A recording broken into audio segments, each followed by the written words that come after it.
దైవ మర్మములు. సహోదరుడు భక్తి సింగ్ గారి అనుభవంలో దేవుడు ఆయనకు బయలుపరిచిన దైవ మర్మములు. మార్చి 30.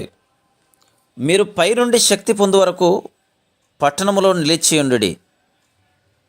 లూకా సువార్త 24:49.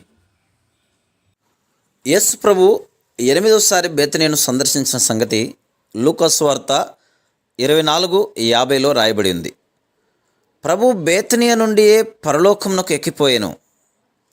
ప్రభు పరలోకమునకు ఆరోహణం కాకముందు జరిగిన సంగతుల వివరము అపొస్తలుల కార్యములు 1వ అధ్యాయంలో రాయబడి ఉంది.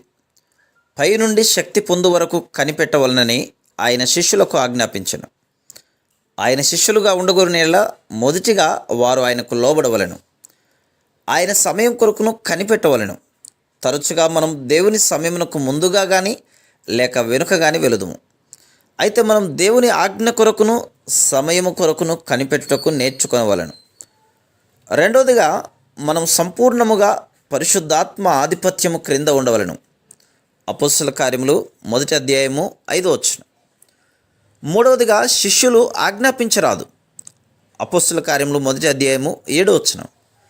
మనం ఆయన స్వాధీనంలో ఎల్లప్పుడూ ఉండవలెను. ఆయన సర్వాధికారి. Praise the lord.